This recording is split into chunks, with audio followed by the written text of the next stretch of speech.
Bienvenidos to Despierta Boricua, Pro Libertad's podcast on YouTube. I'm your host, Ben Ramos of the Pro Libertad Freedom Campaign here in New York City. And once in a while, once a month, as many times as I can make it happen, I will bring you a podcast from the incredible movement to free Puerto Rico.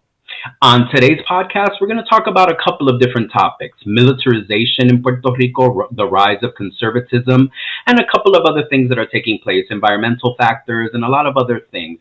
I want to introduce to you our wonderful little mini panel. We have Lorraine Liriano of Call to Action on Puerto Rico, formerly based here in New York City, but now living in Juncos, Puerto Rico, and Dr. Monisha Rios, a retired Army veteran who has been very active in the community and is in Puerto Rico, participating in a lot of different activities and a lot of wonderful things. So welcome to Despierta Boricua, Monisha and Lorraine. Thank you. Thank you so much for having us.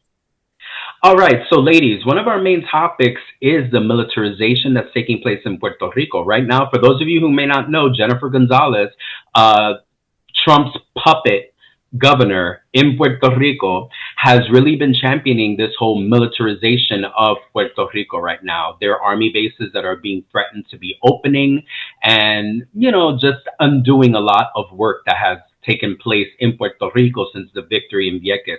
So I just wanted to hear Lorraine start us off. What's happening with that in Puerto Rico? What does this militarization mean, and how are people responding to it? Okay, so first of all, I just would like to honor two people before I start. Militarization in the past in Puerto Rico has resulted in the death of Antonia Martinez Lagares, who was a woman in the University of Puerto Rico in the campus of Rio Piedra, who was murdered by a gunshot from a police, and still her family has no justice. And then we have in April 19th, 1999, the bombs, MK-82 bombs that were thrown at the security tower where we had David Sáenz Rodriguez. I just want to say that militarization in Puerto Rico has been not only the death of these two individuals, but the contamination and the destruction of the flora and fauna of our people, as well as so many deaths of veterans. And the governor, I want to speak to that for a moment. The governor had the audacity when Sonia Santiago from Madres contra la Guerra called the first protest. She had the audacity to say that independentistas was supporting Maduro and narcotráfico within the communities here, the poor communities of Puerto Rico. And that is just a matter of going back to the days where Puerto Ricans were carpeteado, meaning that they were put on file and put on alert for having views of freedom and respecting the sovereignty of Venezuela. Venezuela is not trafficking, narco trafficking. That is an absurdity, and that is an excuse to go after the petroleum. And just as Ben said, the governor is just a puppet of Trump. But unfortunately, right now, we have a situation where Puerto Rico, the archipelago, is a complete military base. And I'm going to stop here so that Monisha could have her say in the matter. Thanks. So regarding, I guess, maybe the accelerated remilitarization of Puerto Rico, I think Puerto Rico has never been fully demilitarized. So it's kind of like building upon what has already existed here. I live in Ceiba, and I can see the airfield of Roosevelt Roads from my bedroom window.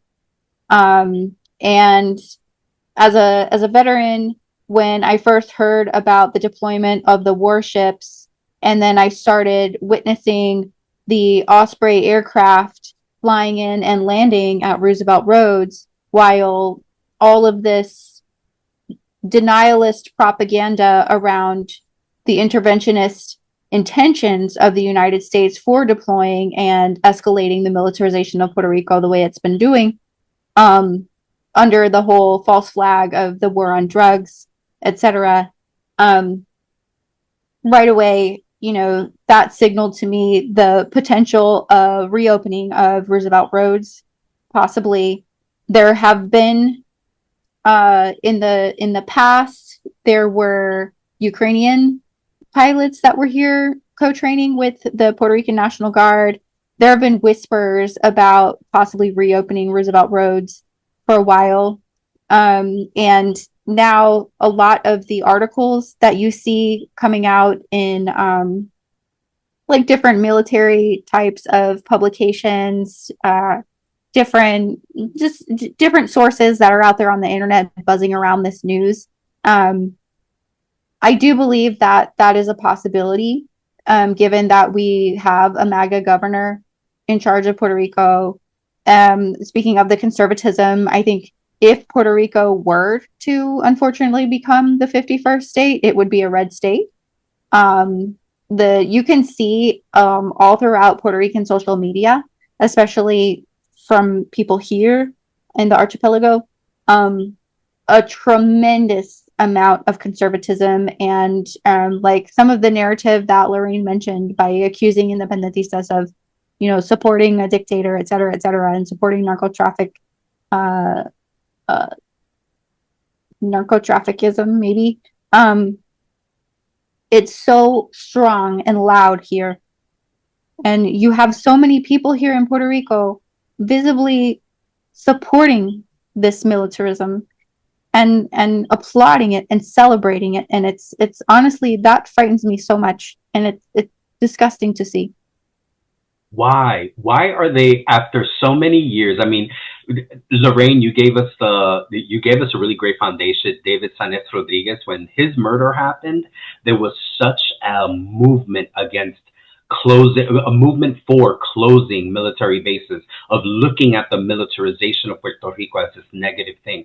Why are there people happy that this is happening? Because I feel like I hear two different stories. There's some people that say people are triggered and frightened, and then I hear what Monisha has said, and other people have echoed her sentiments about that there's almost this excitement, like the military is coming to save us. So what is this like strange dichotomy? Why do you think Monisha, Lorraine, why does this exist in our colony? Why? Well, I think that part of it comes from the work that the right has done, and the work particularly with the Protestant movement, in which God, country, right? That whole idea that we have to support the United States, that supporting the United States and the MAGA right, is supporting God and country, and we have to safeguard the American way of life. And unfortunately, today I was reading that there's actually going to be a company that's doing military uniforms that's transferring from New Jersey to Barceloneta. And I begin to wonder if there is going to be not only the remilitarization, but also all these companies that are going to come as part of that remilitarization. And it's going to be a propaganda that we have remilitarization, but we're going to have jobs that are going to come of it. And I'm wondering if they're using that to say that the economic situation in Puerto Rico is going to become better, because all of a sudden, Lockheed and all these other companies are going to start hiring some locals.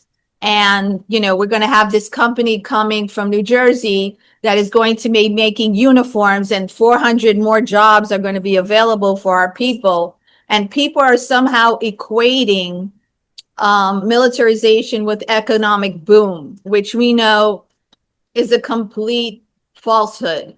But I'm wondering if that's what's driving some of the mentality, aside from the rise of the right and the MAGA, and that strength that the MAGA has about, defending the American way and democracy as we know it, which at each day we're losing our rights. So it's a contradiction. It's a contradiction when you have people in Puerto Rico being kidnapped in the street. And we know that in the States, veterans have been kidnapped by ICE. There was a recent case in California, and there's been other cases where, so we have that contradiction where people are tooting that this is the American way and it's great to have the military. In the meantime, people are being taken off the streets because of their appearance. And now the Supreme Court has finished saying that ICE is in their right to racially profile people that they think might be undocumented. And so what's going to happen to Puerto Ricans that look like everybody? We can be racially profiled. And as a matter of fact, in El Diario La Prensa, I'm sorry, not Diario, El Nuevo Dia, there was an article urging Puerto Ricans to walk around with the pasaporte.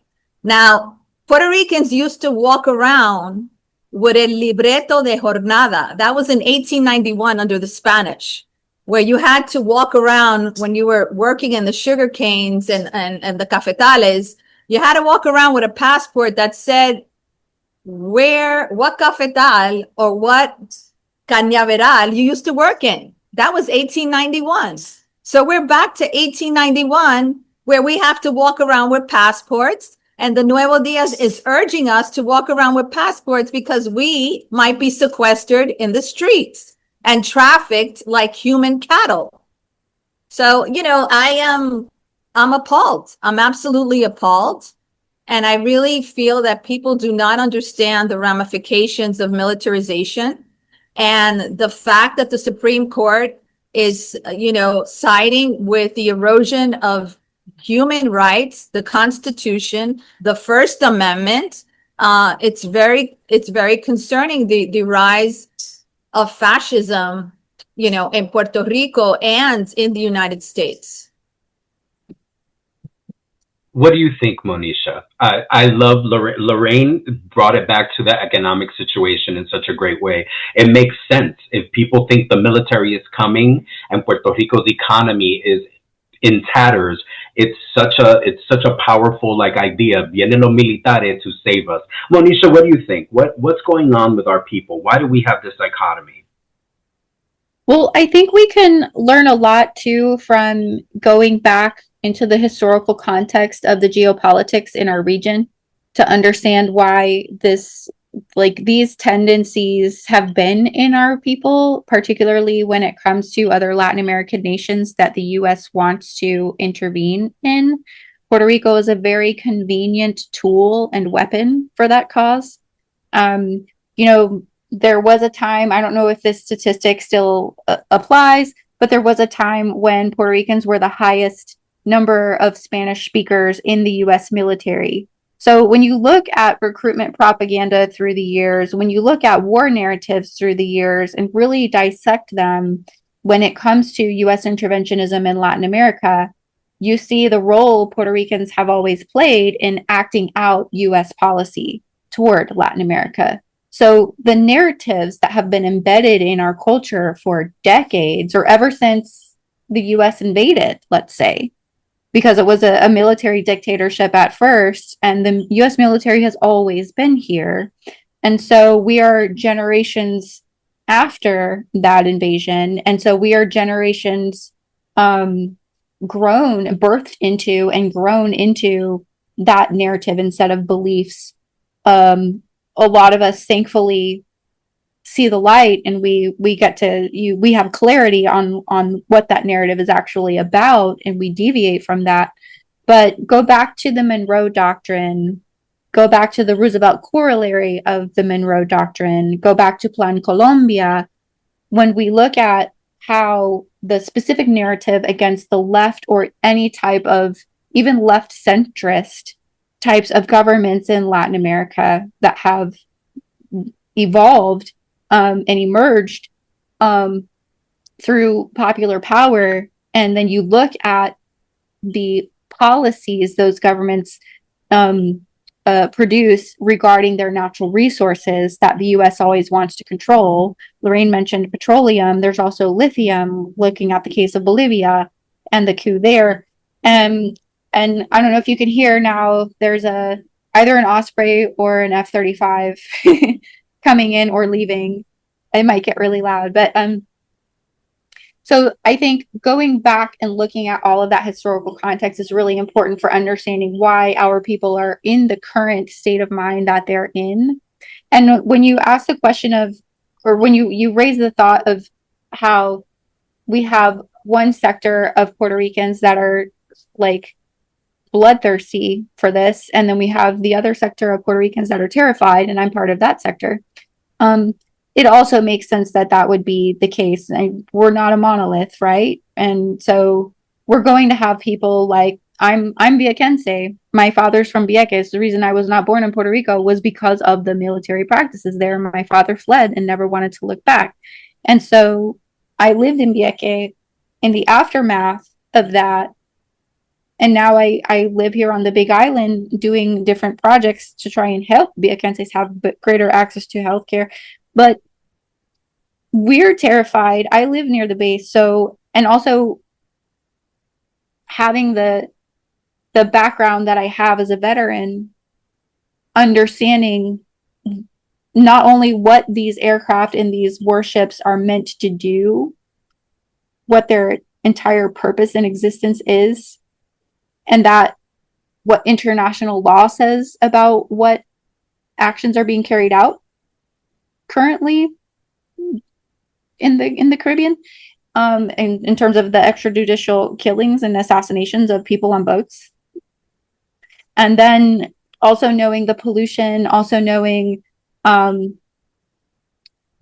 possibility that the Osprey aircraft or even these F-35s can crash, or that we can become targets. I don't believe Venezuela will attack us at all. I think we can also look at history and see how the U.S. has attacked its own in order to use it as an excuse to declare war, open war, on the country they're targeting. So that scares me more than anything. But I don't think our people are thinking about those things. I think the propaganda here is too strong. I think it's too deeply embedded. I think the economic concerns are what is dominating people's minds right now, and that's completely understandable and appropriate for them to be concerned about that. But I also think there's a lot of influence here from the Venezuelan right. There's a lot of influence here from the Venezuelan right, as well as the Cuban right. Well, to be technical, and not that I'm playing the nationalist card, because I'm not, the governor of Puerto Rico, Jennifer Gonzalez, is a Puerto Rican of Cuban descent who comes from the Gusaneria, very strong, pushing a very right, very conservative push. And I let's backtrack, because we talked about Maduro and Venezuela, and you brought it back up, Monisha. There's zero evidence that there's narco trafficking taking place between Puerto Rico and Venezuela. Zero evidence of this occurring. But what we do have is a president that doesn't like Venezuela. Puerto Rico is in a prime location in the Caribbean to also stand against the blockade against Cuba, which has been intensifying since the president came into power. So yeah, Puerto Rico's position as a tool for imperialism is kind of reactivating. It was always something we talked about in the Vieques movement during the last upsurge of it, where Puerto Rico does have that strategic place on the island and in the Caribbean and in Latin America and in the world. So it's really interesting. We're going back to this militarization and pointing fingers at different countries and saying, that's the enemy there, that's the enemy there. Puerto Rico's perfect for us to defend U.S. democracy. So it's so much propaganda on top of all that psychologically internalized colonialism that we have that leads to this conservatism as well. I want to hear about, let's move on to something a little bit better, which is resistance. I mean, Lorraine, Monisha, the both of you are participating in a lot of different efforts in Puerto Rico to really give voice to dissent. So, Lorraine, tell us a little bit about what's going on. There's so many things happening in Puerto Rico around these issues. What have you been seeing? What have you been feeling? Okay, so I just want to say that I'm part of La Ruta La Verdad. La Ruta La Verdad is the root of the truth. And it's a collective of retirees, electrical workers who have been accessed, activists, community activists who have been fighting the issue of privatization. The electrical service and the power plants were privatized by two companies, Luma Energy and Genera Puerto Rico. Genera Puerto Rico is owned by New Fortress Energy, and those have been following the issues of energy in the United States. New Fortress has declared bankruptcy, and so their contract recently ended, and so they were putting a lot of pressure on Puerto Rico to renew their contract. You should know that they also have sole rights of the gas terminal in San Juan. And that particular gas terminal is actually has a lot of EPA violations. The Environmental Protection Agency has issued a lot of violations, but have done absolutely nothing regarding that matter. And the concern is that if there's any accidents that occur there, that the methane will go all over San Juan and it will cause a catastrophic incident. So we should be very concerned about the extension of the contract of New Fortress and Genera Puerto Rico. In terms of our energy situation, the grid continues to be very weak. We recently had an increase in the Luma energy bill. I haven't seen my bill yet, but I'm sure that it's going to be there. And we continue to, our position is at La Ruta La Verdad that privatization failed, that the energy should go back to the government, but on a non-governmental, like political, Lulu, it should be a separate entity with community activists, with scientists, with professors. They should restructure the governance of it in the benefit of the people of Puerto Rico. And so that people could have, or it can transition to renewable energy, rooftops, solar panels, and not a tiered. Right now, Puerto Rico has a tiered energy system, whereas some people have Luma Energy, some people have solar panels, other people have generators, but we have a tiered energy system, and that is creating a complete class issue where there are people who will not have energy and will go without water because energy is needed to pump the water into communities for weeks and days. And I can name some communities like Villa Palmera in San Juan, which is a cooperative community in a more affluent neighborhood. In a more working class neighborhood, Lirios and Juncos. These are places where the water is continuously out. People have water, and then you contrast that with, us seeing Offspray and these F-52s that cost billions of dollars, and people do not have essential services. So we will continue to push the issue that privatization failed, that we need to have an energy system that is available to everyone, but that the governance needs to change and it needs to go back to the hands of the government, but a different governance structure, and that it has to be available for everything because water and electricity is a human right.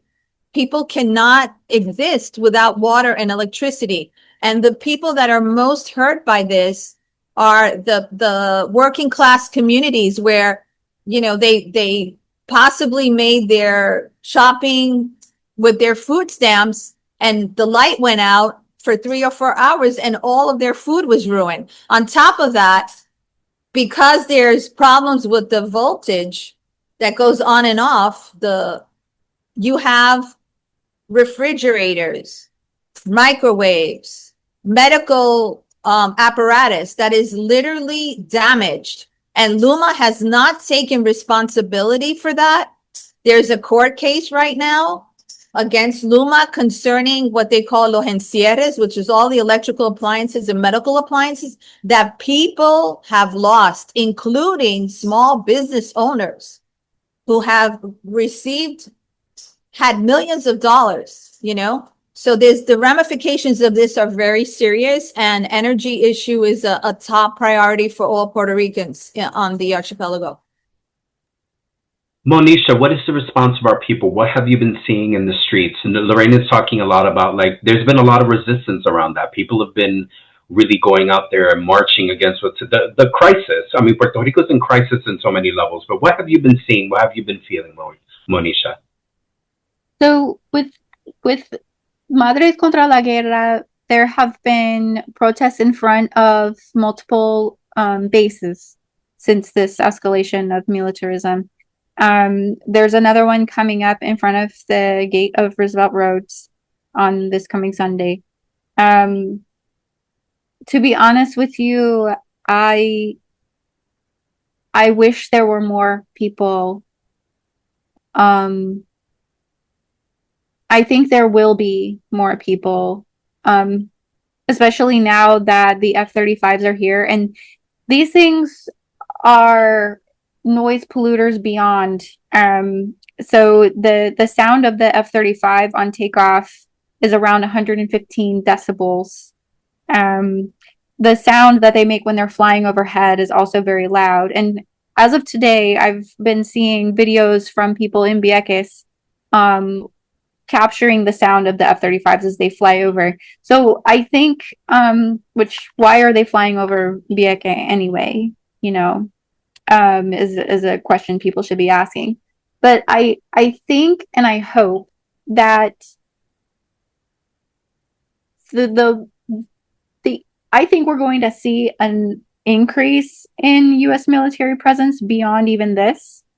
I don't think that the Trump administration, they're straight up fascists. Let's just be real. I think us having a MAGA governor who is also, if she's not merely capitulating to fascism, she herself is also a fascist. And so I think we're going to see an increase in these things. I think some people will see themselves benefiting economically, but the rest of us are not going to. And with the U.S. military comes sexual violence, comes all kinds of different types of social violence in our communities, as we know from what Viequenses have been through and what all people in the world that the U.S. has militarized their homeland, like Jeju Islands, like Okinawa. Everyone experiences these types of issues when the U.S. military is present. So I think over time that resistance is going to build, especially, given the precarity of the situation, what's the word I'm looking for? It's unpredictable. We never know what's going to happen next with Trump. We never know what any more extrajudicial killings they're going to do of people that happen to be in boats in the Caribbean Sea. We don't know how their provocations are going to explode in all of our faces. So it's basically like a ticking time bomb, for lack of a better analogy. So I'm really proud, though, of the resistance that has been taking place, because I think it's important. I don't think the size of the protest matters as much as the fact that they're happening and the fact that it's visible. International news has begun covering it. It's been visible in Venezuela. And I think that's what's most important, because what we're accomplishing with that, we're not changing the military's mind. We're not changing the fascist mind. But what we're doing is communicating that we want peace. We're essentially doing people's foreign policy. We're doing people's diplomacy. And through these very small actions, and I say that relatively speaking, in comparison to the largeness of the military presence that's here and the scope of the implications of that presence, we have so much power, even with these small acts, so that as long as we continue showing up and as long as we continue dissenting, visibly dissenting, and putting our bodies in front of, we're not necessarily jumping in front as human shields necessarily, but visibly we are. And socially, the social punishment that we're receiving and will continue to receive as a result of our actions, in a way, yes, we're taking some heat. So I hope that people will join us in that, will take the social risk of speaking out and standing up for what is ethical, what is right, stand up for our environment, stand up for our right to live in peace, stand up for non-interventionism in our region, and so on. I'm sorry, I'm not trying to go off on my soapbox. No, but you know what? It leads to kind of our ending question as we're wrapping up. Monisha, give me 1 minute, then I'm going to go to Lorraine for another minute. What can we do in the diaspora? The two of you live in Puerto Rico. You're living this colonialism, this militarization, this fascism, the way it exists on the island every day. Give me 1 minute. What can the diaspora do?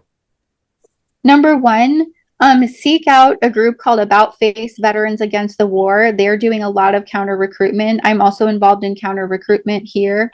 They are actually starting to support our protests. We need more veteran voices, more Puerto Rican veteran voices in opposition to this visibly. We also need some monetary support to keep the protests going, because the speaker trucks that we use cost about $250 to $300 each protest. So we're working on setting up a way that people can send funds to support that, so we can continue the protesting. Other than that, I think it would be great too if the diaspora could start promoting. Maybe we could work together on some flyers.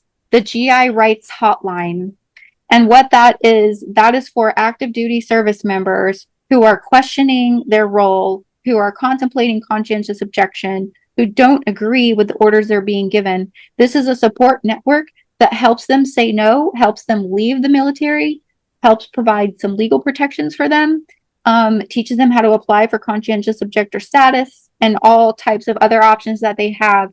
We need to reinforce to our Puerto Ricans that wear the U.S. military uniform that they do not have to follow illegal, unlawful, unethical, immoral orders. They can step down. They can say no. They have every right to do that. They are not obligated to follow through. And there is support for them. There is protection for them. And they have a community waiting to embrace them. That needs to be reinforced. Lorraine, 1 minute. What can the diaspora do?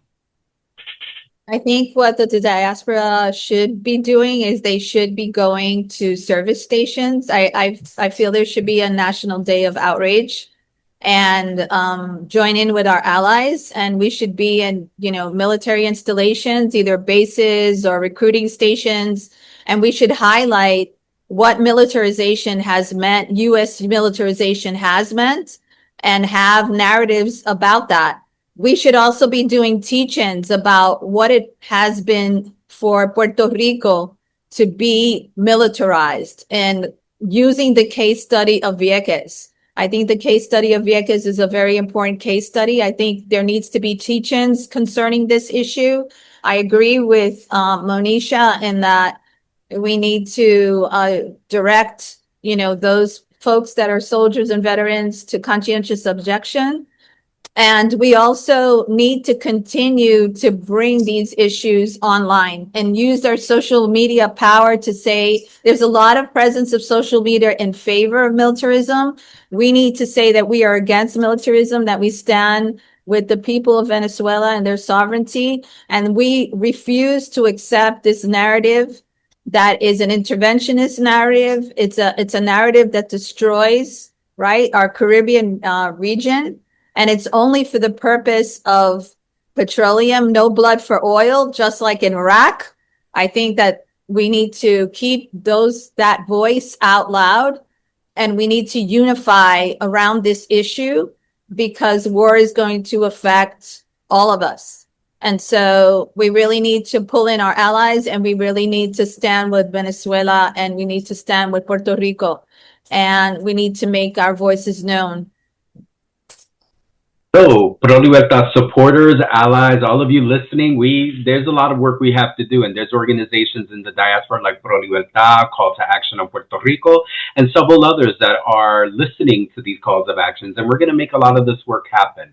We're going to be organizing, educating, mobilizing, and really making people understand what's taking place in Puerto Rico. This idea that Puerto Rico is the Miami of the Caribbean, and that you're going there to have this amazing good time while you go see your Bad Bunny concert.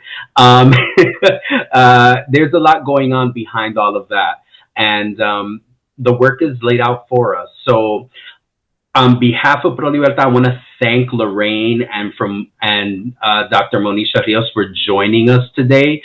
This has been your September edition of Despierta Boricua. We have a call to action, folks, and you're going to be seeing a lot of education happening. Monisha, thank you so much for bringing back what's been happening in Vieques. Lorraine as well. I think we need to have a podcast on what's going on in Vieques.